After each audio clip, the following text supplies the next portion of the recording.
Hello everyone, সকলকে আমার YouTube চ্যানেলে স্বাগত। আমি তোমাদের জন্য ক্লাস যারা 12 পড়ছো, রানিং যারা বোর্ডে আছো, আর যারা যেই বা নিট প্রিপারেশন নিচ্ছ, তাদের জন্য ক্লাসটা খুব গুরুত্বপূর্ণ হতে যাচ্ছে।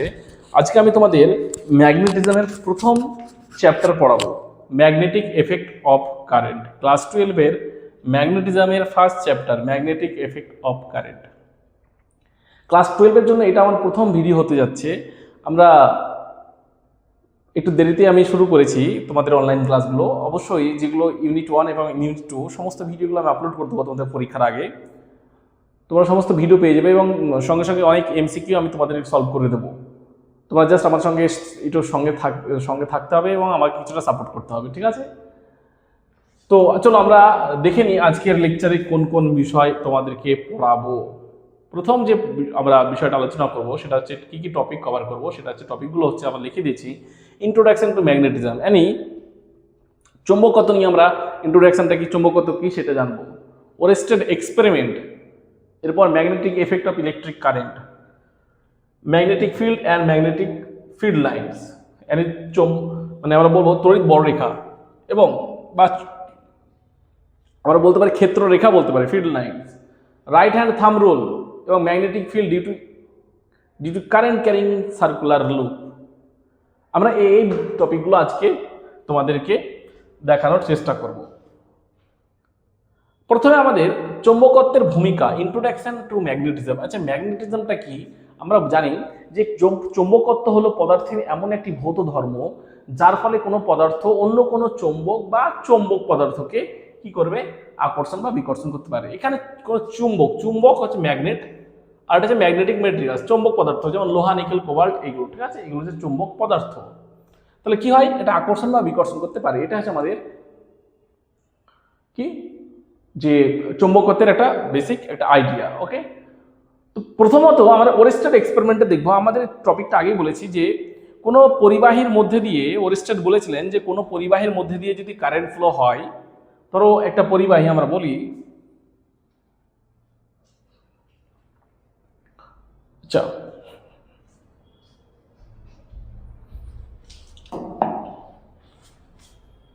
আমরা বলছি যে এই সাপোজ ধরো এটা একটা পরিবাহী, এর মধ্যে কারেন্ট ফ্লো হচ্ছে, এর মধ্যে কারেন্ট ফ্লো যদি হয় পরিবাহীর মধ্যে দিয়ে, তাহলে এই পরিবাহী তার চারিপাশে একটা চৌম্বক ক্ষেত্র তৈরি করে। প্রথম যে এক্সপেরিমেন্টটা করেছিলেন সেটা হচ্ছে ওরেস্টেড বলেছিলেন যে কোনো পরিবাহীর মধ্যে দিয়ে তড়িৎ প্রবাহিত হয়, তাহলে ওই পরিবাহীর চারিপাশে একটা চৌম্বক ক্ষেত্র তৈরি করে।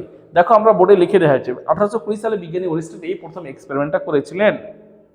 তো তার পরীক্ষা ব্যবস্থাটা কি, আমরা তার পরীক্ষা ব্যবস্থাটা খুব সিম্পল আমরা একটু বলার চেষ্টা করবো তোমাদেরকে। তোমরা একটু জাস্ট এগুলো একটু দেখবে বিষয়গুলো, হ্যাঁ। সেটা হচ্ছে উনি যে এক্সপেরিমেন্টটা করেছিলেন সেটা একটা চৌম্বক শলাকা বলতে একটা ম্যাগনেটিক নিডিল বলা হচ্ছে। এই ম্যাগনেটিক নিডিল একটা নর্থ পোল আছে, সাউথ পোল আছে। প্রথমত কি ছিল, নর্থ পোল ছিল এইদিকে আর সাউথ পোল ছিল এইদিকে, ঠিক আছে? মানে চৌম্বকটা ছিল এরকম ভাবে, নর্থ পোল এদিকে, সাউথ পোল এইদিকে। এখন আমরা কি করলাম, একটা ব্যাটারি দেখতে পাচ্ছ, আমরা আমরা এই যে এটা একটা পরিবাহী তার, এই পরিবাহী তারকে আমরা উপরে রেখে দিয়েছি, আর তার নিচে রেখে দিয়েছি একটা ম্যাগনেটিক নিডিল। এই ম্যাগনেটিক নিডিলটা কিন্তু ফ্রি রোটেট করতে পারে, বোঝা গেছে? এরপর আমরা কি করলাম, ওই পরিবাহী তারের এই পয়েন্টটাকে ব্যাটারি পজিটিভ দিয়েছি, আর এই পয়েন্টটাকে ব্যাটারি নেগেটিভ দিয়েছি। তাহলে ব্যাটারি কারেন্ট এই দিক দিয়ে কারেন্ট যাবে, এদিকে কারেন্ট গিয়ে আমরা এইদিকে এই তারের, এই যে তার, এই পরিবাহী তারের মধ্যে দিয়ে কারেন্টটা ফ্লো হবে।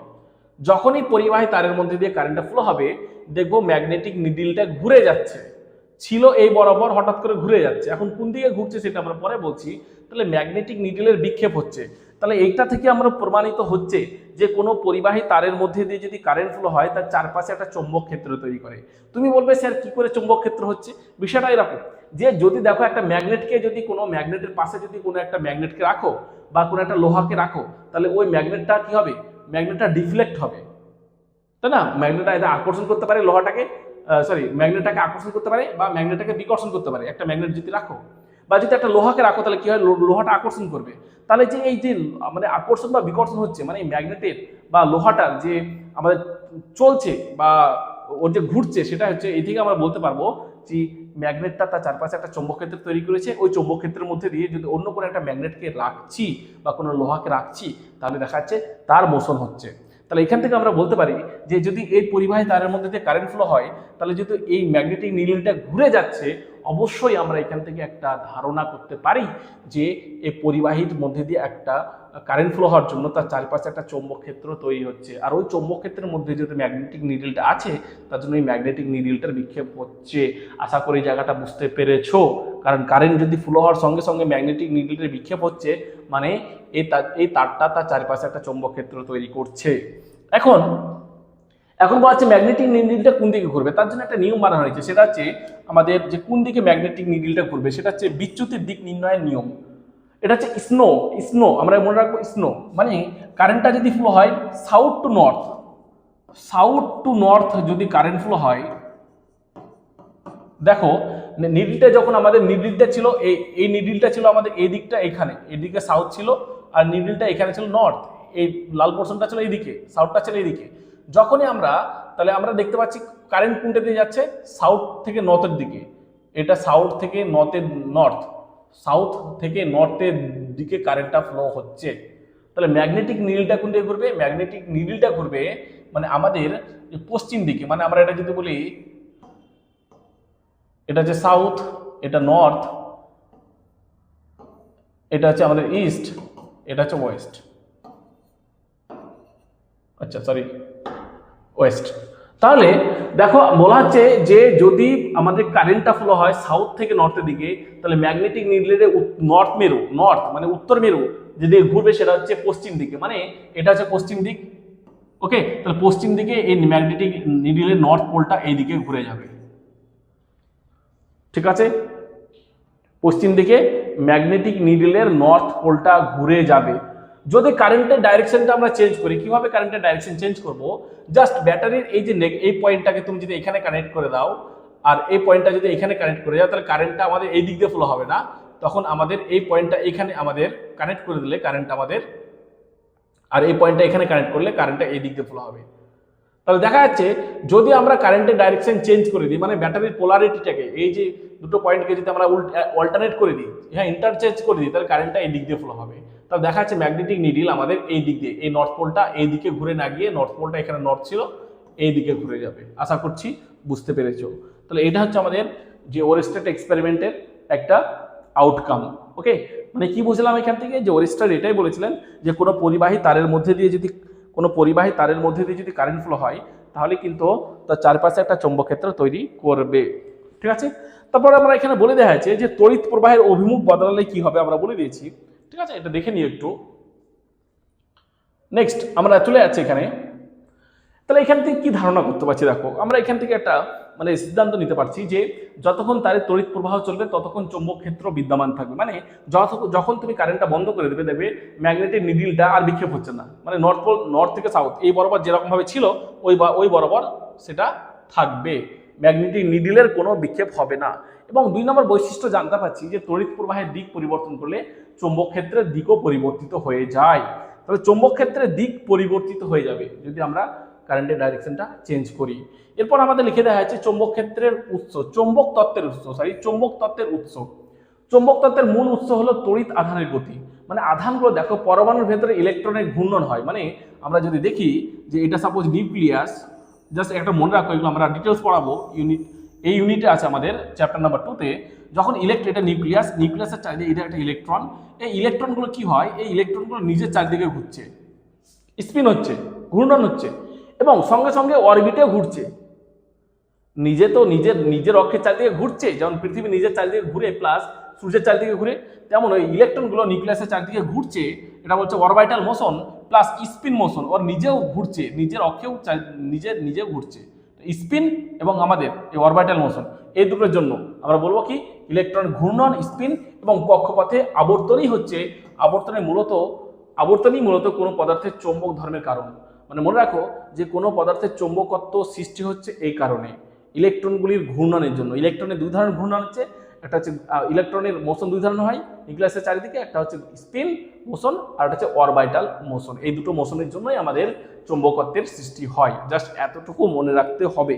কেন কিভাবে হচ্ছে আমরা সেটা আলোচনা করব যতক্ষণ আমরা চ্যাপ্টারটা ভালোভাবে জানছি। ওকে, তাহলে গুরুত্বপূর্ণ নোটটা কি মনে রাখতে হবে যে স্থির আধান কেবলমাত্র তড়িৎ ক্ষেত্র তৈরি করে। আমরা এরপরে ইউনিট 1-এ পড়েছি যে স্থির তড়িৎ, সেখানে কি স্থির তড়িৎ মানে হচ্ছে আধানগুলো স্থির থাকবে। আধানটা যদি স্থির থাকে তাহলে চারপাশে একটা তড়িৎ ক্ষেত্র তৈরি হবে, আধানের চারপাশে একটা তড়িৎ ক্ষেত্র তৈরি হবে। কিন্তু যদি আধানটা গতিশীল হয়, হ্যাঁ, যদি আধানটাকে তুমি যদি এই প্লাস কিউ আধানটাকে যদি গতিশীল করে দিতে পারো, তাহলে দেখবো এটা ইলেকট্রিক ফিল্ডও তৈরি হবে এবং ম্যাগনেটিক ফিল্ডও তৈরি হবে। তাহলে গতিশীল আধান কি করে?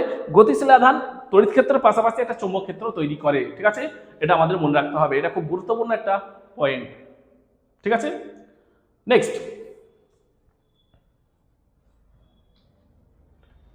আমরা চৌম্বক ক্ষেত্র নিয়ে আলোচনা। চৌম্বক ক্ষেত্র মানে ম্যাগনেটিক ফিল্ড এবং চৌম্বক বলরেখা, ম্যাগনেটিক ফিল্ড লাইন্স।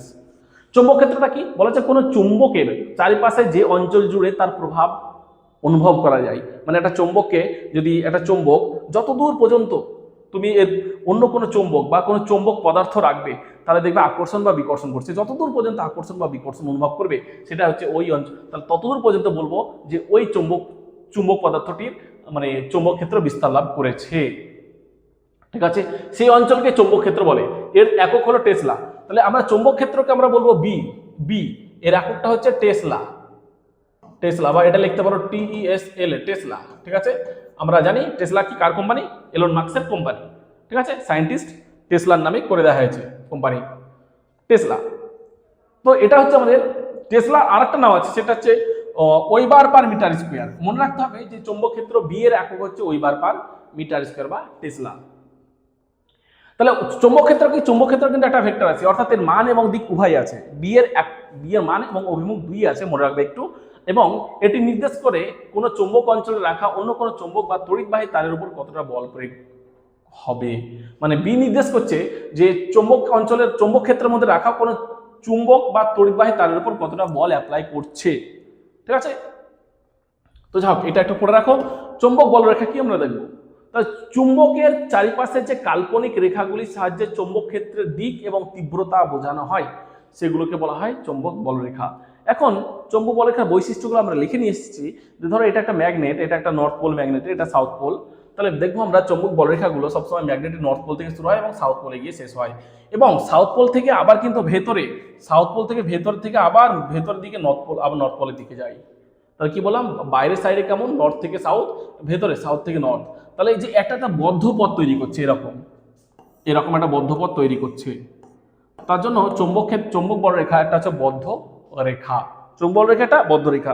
অন্যদিকে আমরা দেখেছিলাম যে তড়িৎ বলরেখা কি? তড়িৎ বলরেখা আমরা বলেছিলাম যে মাইনাস কিউ আধান এবং প্লাস কিউ আধান, আধানগুলো কি হয়?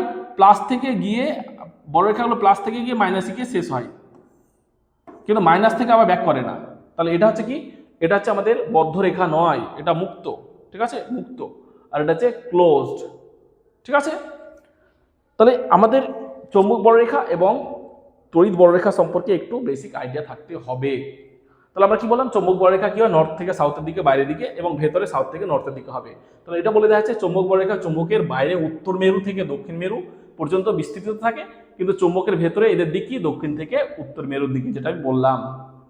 কোন বিন্দুতে বলরেখার স্পর্শক সেই বিন্দুতে চৌম্বক ক্ষেত্রের দিক নির্দেশ করে। তাহলে আমরা যদি এটা বলি যে চৌম্বক বলরেখার উপর, ধরো এটা আমরা বলছি যে এটা একটা চৌম্বক বলরেখা। ঠিক আছে, আমরা জাস্ট এইভাবে লাইনটা নিচ্ছি, এইভাবে ব্যাক করবে অবশ্যই। তাহলে এরপর যদি আমরা বলি, এর উপর যদি একটা স্পর্শক ড্র করি, যেমন ধরো এই পয়েন্টে একটা স্পর্শক ড্র করছি, এইভাবে স্পর্শক ড্র করলাম, সেটা হচ্ছে ওই পয়েন্টে বি এর মানকে নির্দেশ করছে, বি এর মানের অভিমুখকে নির্দেশ করে। তাহলে চৌম্বক বলরেখার উপর অঙ্কিত স্পর্শক ওই বিন্দুতে বি ভেক্টরের অভিমুখকে নির্দেশ করে। ঠিক আছে, এটা মনে রাখতে হবে। বদ্ধপথ,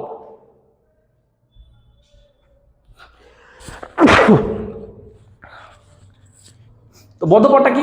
এরা সবসময় একটি বদ্ধ রেখা তৈরি করে, অর্থাৎ বললাম ওটাই যে নর্থ থেকে সাউথ, সাউথ থেকে নর্থ, সবসময় বদ্ধ পথ তৈরি করবে।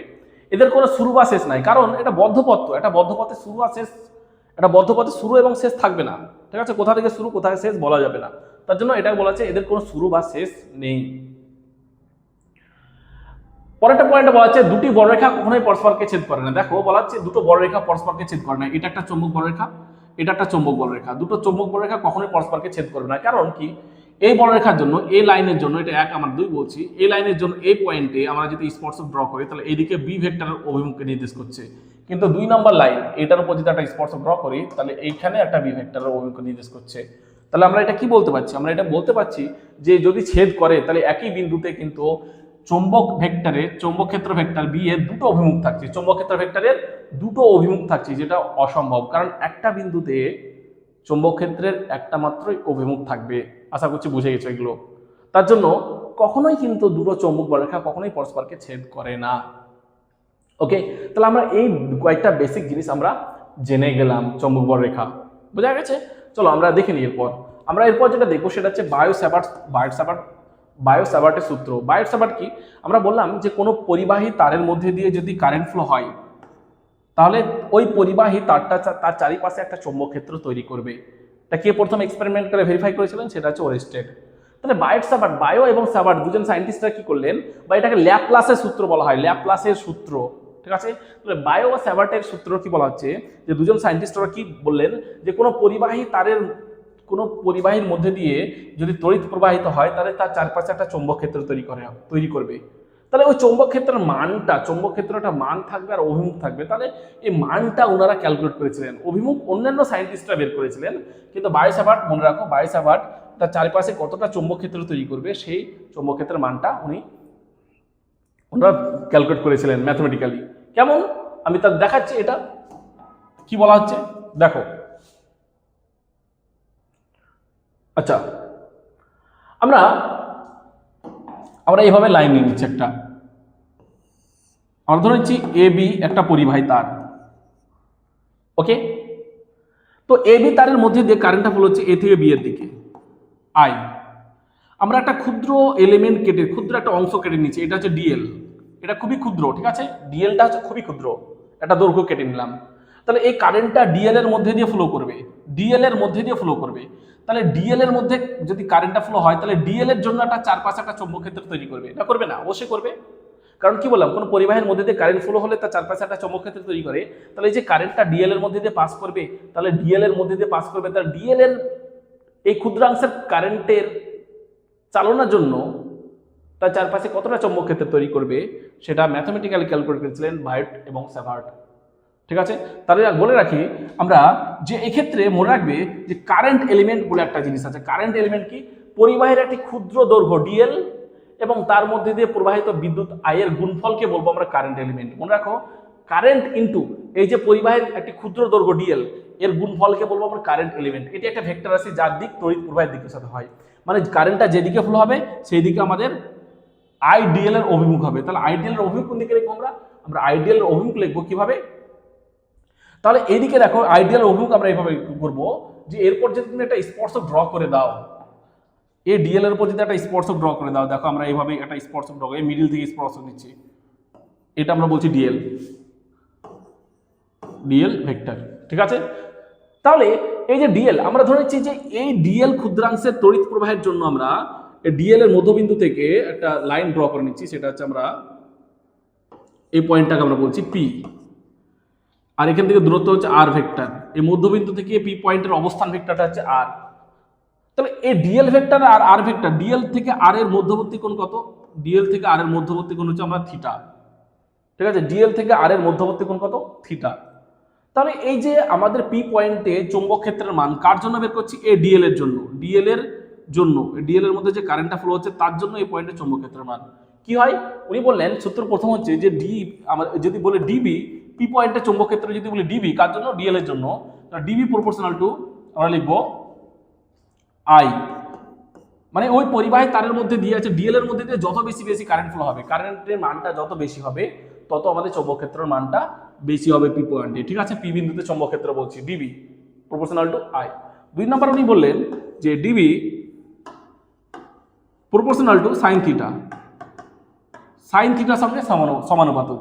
এবং 3 নম্বর ডিবি প্রপোর্শনাল টু 1/r², মানে দূরত্বের সাথে বর্গের ব্যস্তানুপাতিক। এবং 4 নম্বর এই ডিএল এর দৈর্ঘ্যটা যত বৃদ্ধি হবে, ডিএল এর মানটা যত বেশি হবে, যত বড় তুমি দৈর্ঘ্যটা নেবে, তার জন্য পি পয়েন্টের চৌম্বক ক্ষেত্রের মান তত বেশি হবে। তার DB proportional to DL, DB proportional to DL. তাহলে ফাইনালি আমরা কি পাচ্ছি দেখো, তাহলে আমরা এটা বলতে পারি অতএব কি বলবো, যে টোটাল যে ম্যাগনেটিক ফিল্ড কার জন্য, ডিবির জন্য, কত, dB proportional to IDL sine theta by R square.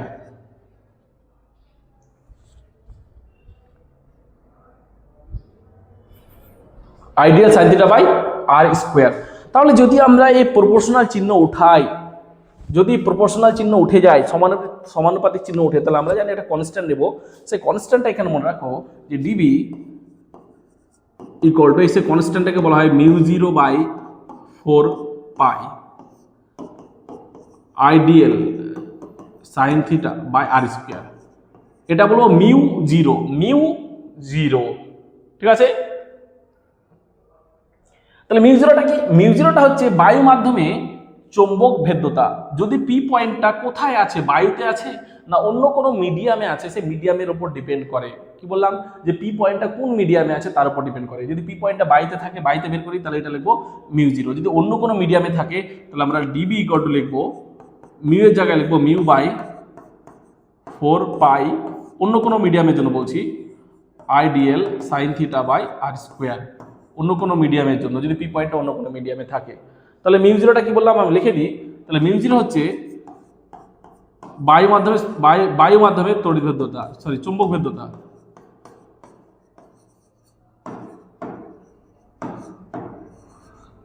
R mu হচ্ছে কি অন্য মাধ্যমে চৌম্বক ভেদ্যতা, অন্য মাধ্যমে চৌম্বক ভেদ্যতা। তোমরা এটা লিখে নিও, ঠিক আছে। তাহলে এটা হচ্ছে আমাদের কি বাইসাভার্ট সূত্রের গাণিতিক রূপ। ওকে, নেক্সট আমরা দেখে নিই আমাদের কি আছে। তাহলে ডিবি, আমরা পদ্ধতি ভেদে কিন্তু ডিবির মানটা চেঞ্জ হয়ে যায়। মানে ম্যাগনেটিক ফিল্ডটা ডিএল এর জন্য যে পদ্ধতি ভেদ, মানে সিজিএস পদ্ধতিতে এই মানটা আমাদের মিউ 0/4 পাই, মনে রাখো যে সিজিএস পদ্ধতিতে মিউ 0/4 পাই, এই মানটা হয়ে যায় আমাদের 1। একটু মনে রাখতে হবে এই বিষয়টা, ঠিক আছে, 1 হয়ে যায়। তাহলে সিজিএস পদ্ধতিতে ডিবি কত লিখবো, আইডিয়াল সাইন থিটা, এখানে এসআই হচ্ছে sine theta by R square, ঠিক আছে। তো সিজিএস পদ্ধতিতে বি এর একক কি আমরা বলি, এসআই পদ্ধতিতে বি এর একক হচ্ছে টেসলা বা ওয়েবার পার মিটার স্কোয়ার, এটা হচ্ছে এসআই তে, ঠিক আছে। আর সিজিএস হবে গাউস বা শুধুমাত্র গাউস জি বলতে পারো, ঠিক আছে। এটা সিজিএস পদ্ধতিতে, তাহলে এটা হচ্ছে এসআই, এটা হচ্ছে সিজিএস, মনে রাখবো বি এর একক। ওকে, তাহলে এসআই পদ্ধতিতে আমরা ওটাই বললাম, বায়ু মাধ্যমে কি mu 0/4 pi ideal sine theta by R square. ওকে,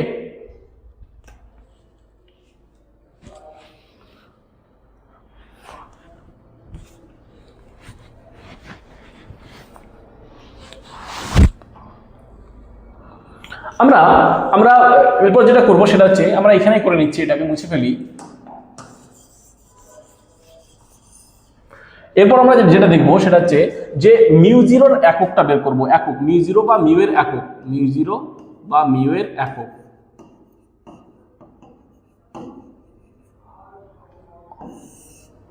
কেমন মাত্রা আমরা পরে যাচ্ছি, আগে এককটা দেখি। তাহলে বি মানে কত পাচ্ছি দেখো, তাহলে মিউ জিরো, তাহলে মিউ বা মিউ জিরো মানে কত লিখবো, তাহলে মিউ জিরো মানে এই সমীকরণ থেকে লিখতে পারি dB 4 pi dB 4 pi dB R square by ideal sine theta, তাই না। এককে চলে যাচ্ছে, 4 পাই তো একটা কনস্ট্যান্ট, কোনো একক নেই। ডিবি মানে বি এর একক, চৌম্বক ক্ষেত্রের একক টেসলা, তাহলে আমরা লিখলাম এককটা কি হবে, এককটা হচ্ছে উপরে টেসলা, আর দূরত্বের একক হচ্ছে মিটার স্কোয়ার, আর নিচে আই এর একক হচ্ছে অ্যাম্পিয়ার, এবং ডিএল এর একক হচ্ছে মিটার, আর সাইন থিটা তো একটা কোনো একক নেই, সাইন থিটা হচ্ছে এককবিহীন। তাহলে আমরা পেয়ে যাচ্ছি এককটা টেসলা মিটার অ্যাম্পিয়ার ইনভার্স, ঠিক আছে, টেসলা মিটার অ্যাম্পিয়ার ইনভার্স। তাহলে মিউ জিরোর মান কত, মনে রাখবে যে মিউ জিরোর মান হয়ে যায় আমাদের, মিউ জিরোর মান হয়ে যায় 4 পাই ইন্টু 10⁻⁻⁷ টেসলা, কত পাচ্ছি, মিটার ইন্টু অ্যাম্পিয়ার ইনভার্স। ঠিক আছে, এইটা ভ্যালুটা মনে রাখতে হবে। মিউ0 এর একক মানটা হচ্ছে 4 pi into 10⁻⁻7 tesla metre ampere inverse. ঠিক আছে, এই মানটা অবশ্যই মনে রাখতে হবে অঙ্ক করার জন্য। আচ্ছা, নেক্সট আমরা দেখো এখানে লিখে দিয়েছি তাহলে মিউ0/4 পাই মানে 10⁻⁷ টেসলা মিটার পার অ্যাম্পিয়ার, বা এটা অ্যাম্পিয়ার ইনভার্স হয়ে যাবে। যদি পি পয়েন্টে আমরা বের করতে চাই যে সমগ্র পরিবাহীর জন্য বের করব চৌম্বক ক্ষেত্র, তাহলে সমগ্র পরিবাহীর জন্য যদি বের করতে হয় পি পয়েন্টে চৌম্বক ক্ষেত্র, তাহলে আমরা ডিবি এই যে ডিএল ক্ষুদ্রাংশের জন্য যে মানটা পেলাম ডিবি, তাহলে আমরা পুরোটার জন্য কি করব, ইন্টিগ্রেশন করে দেবো। কেমন ইন্টিগ্রেশন করলে সম্পূর্ণ ক্ষেত্রের জন্য যে কোনো পরিবাহীর জন্য মোট চৌম্বক ক্ষেত্র হবে ইন্টিগ্রেশন ডিবি করলে আমরা পি পয়েন্টে মোট চৌম্বক ক্ষেত্র পেয়ে যাব। ঠিক আছে, আর এটা খুব গুরুত্বপূর্ণ নোটগুলো লেখা আছে, দেখো এটা খুব মাথায় রাখতে হবে। এটা এই কনসেপ্টটা আমাদের অনেক জায়গায় কাজে লাগবে। কেমন বলা হচ্ছে অক্ষীয় অবস্থান বলতে যদি এই পরিবাহী দেখো, এই পরিবাহী তারের মধ্যে কারেন্ট ফ্লো হচ্ছে আই, তাহলে এই পরিবাহী তারের এটা হচ্ছে অক্ষ। তাহলে এই অক্ষীয় অবস্থানে যদি আমরা চৌম্বক ক্ষেত্র বের করতে দেয় তাহলে কত লিখবো? তাহলে আমরা যদি এই পরিবাহী তারের একটা ডিএল ক্ষুদ্রাংশের জন্য বলছি, তাহলে ডিবি ইকুয়াল টু লিখবো মিউ0/4 পাই আইডিএল। তো সাইন থিটা কত হয়ে যাবে? সাইন থিটা 0 হয়ে যাবে, কারণ যদি তুমি এখানে ডিএল কনসিডার করো, ডিএল এদিকে যদি ডিএল হয় তাহলে আমরা এই পয়েন্ট থেকে এটা আর এদিকে আর হচ্ছে, এদিকে আর, তাহলে আর ভেক্টর আর ডিএল ভেক্টর একই দিকে, তাই না?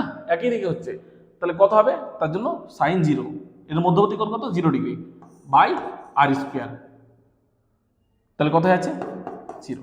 তাহলে বলে দেওয়া যাচ্ছে যদি বিন্দুটি তারের ঠিক অক্ষ বরাবর থাকে, মানে তারের রেখার উপরে, তবে সেই বিন্দুতে চৌম্বক ক্ষেত্র শূন্য হয়।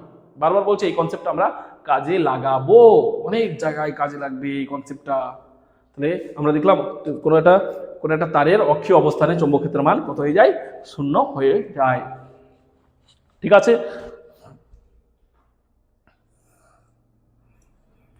এবার আমরা যেটা দেখবো সেটা হচ্ছে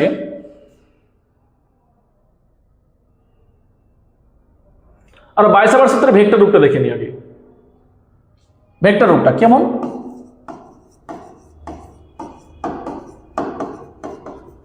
ভেক্টর রূপ, তাহলে ডিবি ইকুয়াল টু পেয়ে যায় আমরা মিউ0/4 pi I D L sine theta by R square. তুমি যদি এখানে ভেক্টর নাও তাহলে ভেক্টর চিহ্ন নিলাম, এখানে অবশ্যই আমাদের এন ক্যাপ নিতে হবে, একক ভেক্টর নিতে হবে। ঠিক আছে, তাহলে আমরা এন ক্যাপ মানে কত লিখবো? এন ক্যাপ আসলে আমরা লিখবো মিউ0/4 পাই আইডিএল সাইন থিটা, আর এন ক্যাপ মানে হচ্ছে আমাদের আর ভেক্টর, একক ভেক্টরটা কত? মড অফ আর বা এখানে আর স্কোয়ার আছে। ঠিক আছে, এন ক্যাপ মানে হচ্ছে আসলে আর ভেক্টর মানে দেখাচ্ছি যে এটা হচ্ছে আর ভেক্টর, আমরা এটা বলেছিলাম আর ভেক্টর, তাহলে এইদিকে আমাদের আর ক্যাপ এইদিকে থাকবে। ঠিক আছে, আর ক্যাপ এইদিকে থাকবে, মানে আর ক্যাপ বলছি এখানে আমাদের এন ক্যাপ ধরেছি যেহেতু, তাহলে এন ক্যাপ দিয়ে দিতে পারো, আর ক্যাপ করতে পারো, কোন যায় আসে না। ঠিক আছে, তাহলে আমরা এখানে আসলে এন ক্যাপ নিয়েছি। তাহলে আমরা কত পাচ্ছি দেখো, তাহলে মিউ0/4 পাই আইডিয়াল সাইন থিটা, মানে দেখো যদি আমরা জানি যে A vector cross B vector equal to আমরা লিখি এ বি সাইন থিটা। যদি সাইন থিটা উঠে গেলে কি হলে আমরা সাইন থিটা যদি উঠে যায় তাহলে আমরা কি করব? তাহলে দেখো সাইন থিটা যদি এখানে সাইন থিটা নিই তাহলে কি করব? যদি আমরা এটা সাইন থিটা উঠিয়ে দিই তাহলে আইডিয়াল এটা একটা ভেক্টর আসি cross R vector sign theta উঠে গেছে তার জন্য ক্রস নিয়ে নিয়েছি, আর আর স্কোয়ার এখানে নিচে আর আছে, এটাও মান, তাহলে লিখবো আমরা আর কিউ। ঠিক আছে, তাহলে এটা হচ্ছে বাইসাভার সূত্রের ভেক্টর রূপ, মনে রাখতে হবে একটু। তাহলে আমরা বলে দিই নেক্সট আমাদের আছে বাইসাভার সূত্রের বিভিন্ন রূপ। দেখো ভেক্টর রূপ আমরা বলে দিয়েছি অলরেডি, আমরা এটা করে দিয়েছি। নেক্সট পয়েন্টটা আছে আমাদের যে কারেন্ট ডেনসিটি বা প্রবাহ ঘনত্বের ভিত্তিতে আমরা কত দেখব। আচ্ছা, তার আগে বলি যে ডিভিটা কোন তলে আছে, দেখো ডিভির অভিমুখ বলছি, তাহলে আমরা বলছি এটা হচ্ছে আইডিএল আর এটা হচ্ছে আমাদের আর ভেক্টর, তাহলে আইডিএল এদের মধ্যবর্তী কোণ হচ্ছে থিটা, তাহলে আইডিএল এবং আর ভেক্টর যে তলে আছে সেই তলের উপর লম্ব। যদি তাহলে আইডিএল যদি আমরা আইডিএল থেকে আর যাচ্ছি, আইডিএল ক্রস আর, দেখো আইডিএল ক্রস আর, তাহলে আমরা যদি অ্যান্টি ক্লকওয়াইজ ঘুরবো, যদি অ্যান্টি ক্লকওয়াইজ ঘুরি তাহলে মনে রাখো ভেক্টরটা ডিবি কোন দিকে হবে? ডিবি হবে যদি এই পয়েন্ট বলি তাহলে এই পয়েন্টের উপর লম্ব বাইরের দিকে। ঠিক আছে, ডিবিটা কোন দিকে হবে সবসময় এই যে তল আইডিয়াল এবং আর যে তলে আছে এটা তো তলের উপর লম্ব হবে। ঠিক আছে, বোঝা গেছে? তাহলে লম্ব বলতে গেলে আমরা এইভাবে দিচ্ছি, এটা হচ্ছে আমাদের ডিবি ভেক্টর। আসলে ডিবি ভেক্টর এই বরাবর নেই, ডিবি ভেক্টর আছে তলের উপর, বোঝা গেছে? এই পয়েন্টে এইভাবে আছে বাইরের দিকে, এটা হচ্ছে আমাদের ডিবি ভেক্টর। তাহলে আমরা কারেন্ট ডেনসিটি বা প্রবাহ ঘনত্বের ভিত্তিতে ডিবিটা কত লিখবো আমরা বলে দিই। আমরা জানি যে কোনো পরিবাহের মধ্যে দিয়ে, ধরো এটা পরিবাহী, এর মধ্যে যে কারেন্টটা ফ্লো হচ্ছে, হ্যাঁ এর মধ্যে যে কারেন্টটা ফ্লো হচ্ছে সেটা আমরা ধরে নিচ্ছি, এর মধ্যে কারেন্টটা ফ্লো হচ্ছে সেটা হচ্ছে আই। কতটা কারেন্ট ফ্লো হচ্ছে? আই কারেন্ট ফ্লো হচ্ছে। তাহলে এর এরিয়া হচ্ছে এ, আর এটা হচ্ছে আমাদের টোটাল এল, আর ক্ষুদ্র অংশ এটা ধরে নিচ্ছি, কোথাও কোনো একটা অংশ এটা ধরে নিচ্ছি আমরা, এই যে অংশটা, এই অংশটা আমরা ধরে নিচ্ছি ডিএল। কত? ডিএল, কত একটা ছোট্ট অংশ, বোঝা গেছে? তাহলে এ ইন্টু ডিএল মাল্টিপ্লাই করলে কি পেয়ে যাবো? আয়তন। কত পেয়ে যাবো? আয়তন পেয়ে যাবো। তাহলে এটার আয়তন কত লিখবো? তাহলে আমরা লিখবো এ এরিয়া ইন্টু ডিএল গুণ করলে পেয়ে যাবো আমরা আয়তন কত, সেটা আমরা বলছি ডিভি। সেটা কত রয়েছে? ডিভি। তাহলে আমরা আবার দেখো যে মানে জানি কারেন্ট ডেনসিটি মানে প্রবাহ ঘনত্ব, তড়িৎ প্রবাহ ঘনত্ব, মানে লিখবো কারেন্ট বাই এরিয়া। তাহলে আই ইকুয়াল টু কত পেলাম? আই ইকুয়াল টু পাচ্ছি জে ইন্টু এ। তাহলে আমরা ডিবি দেখো, তাহলে ডিবি ইকুয়াল টু লিখছি μ0/4 পাই, আই এর জায়গায় লিখবো কত? আই মানে লিখবো জে ইন্টু ডিএল। আচ্ছা, আমরা সাইন থিটা লিখছি না, আমরা আই এর জায়গায় লিখছি, আই এর জায়গায় কত লিখবো? μ0/4 পাই আই ডিএল। আচ্ছা, আই এর জায়গায় লিখলাম জে, যে একটা ভেক্টর আছে, হ্যাঁ ডিএল ভেক্টর ক্রস আমরা পাচ্ছি। আচ্ছা, এটাকে আমরা ডিএল তো লিখেছি, I A into dl volume পাচ্ছি into R vector by R cube, তাই না? এটা পেয়ে যাচ্ছি। তাহলে আমরা দেখো এখানে এ ইন্টু ডিএল কত লিখবো? এ ইন্টু ডিএল কে লিখবো আমরা ভি। তাহলে পাচ্ছি μ0/4 pi J vector cross R vector by R cube A into dl, এটাকে লিখবো আমরা ডিভি। তাহলে এটা আমরা পেয়ে গেছি, এটা dv equal to μ0/4 by J cross R vector by R cube into dv. ডিভিটা হচ্ছে ভলিউম। ওকে, কোন অংশটার ভলিউম? এই যে ক্ষুদ্র অংশ ডিএল, এটা হচ্ছে ভলিউম। এবং লাস্ট আমরা যে আজকে লাস্ট যে পার্টটা আলোচনা করবো, ভিডিওটা অনেকটা বড়, অনেকটা লম্বা হয়ে যাচ্ছে, আমরা এখানে শেষ করবো আজকে। তো আমরা আধান ও তার বেগের ভিত্তিতে এটা আমরা বলে রাখি, আমরা শেষ করবো। এক্ষেত্রে কি দেখতে পাচ্ছি দেখো, তার ডিবি ইকুয়াল টু আমরা জানি যে, আমরা কি জানি যে কারেন্ট কতটা ফ্লো হচ্ছে, আই মানে জানি আমরা Q by T. I equal to কত জানি? Q by T. তাহলে এক্ষেত্রে আমরা এই জায়গায় পুট করে দিই, তাহলে ডিবি কত পাচ্ছি? তাহলে আধান ও তার বেগের ভিত্তিতে বলেছি, ঠিক আছে? তাহলে আমরা লিখবো μ0/4 পাই, আই এর জায়গায় লিখবো Q by T, dl I এর জায়গায় লিখছি dl cross R vector by R cube. ঠিক আছে, এটা আমরা পেয়ে যাচ্ছি। ওকে, তাহলে আমরা কিউ পেয়ে যাচ্ছি টি। তাহলে দেখো ডিএল ভেক্টর বাই টি, এটা কত লিখবো? এটা লিখবো ভি μ0/4 পাই, তাহলে কিউ এ ডিএল ভেক্টর বাই আমরা বলছি টি ডিএল বাই ডিটি। কি লিখবো? ডিএল মানে হচ্ছে যে এই ক্ষুদ্র অংশটাকে কতটা আমরা যেগুলো টি টাইমে ক্রস করে গেছে, এই যে দৈর্ঘ্যটাকে, আধানটা কিউ আধান, একে আমরা কিউ পরিমাণ আধান টি টাইমে ডিএল দৈর্ঘ্যকে ক্রস করে যাচ্ছে। তাহলে আমরা ডিএল বাই ডিটি, এটা লিখবো আমার বেগ। আশা করি বুঝেছো। ডিএল বাই ডিটি কত লিখবো? ডিএল বাই ডিটি কে লিখবো আমরা বেগ। তাহলে বেগটা কত পাচ্ছি? Dl by dt. তাহলে কিউ ইন্টু এটা আর কিউ আছে V vector cross R vector by R cube. তাহলে এটা হচ্ছে আমাদের আধান ও তার বেগের ভিত্তিতে আমরা এটাকে আমরা লিখবো। আশা করছি বুঝেছো। আমরা বাইসাভার্ট সূত্রে আজকে আমরা কোনো অ্যাপ্লিকেশন করাচ্ছি না, ভিডিওটা অনেক লম্বা হয়ে আছে। আমরা নেক্সট আমরা বাইসাভার্ট সূত্রের অ্যাপ্লিকেশন পড়াবো, ঠিক আছে? তো আজকের জন্য এতটুকু। সকলকে অনেক অনেক ধন্যবাদ আমার সঙ্গে জুড়ে থাকার জন্য। নেক্সট ভিডিওতে আবার দেখা হচ্ছে।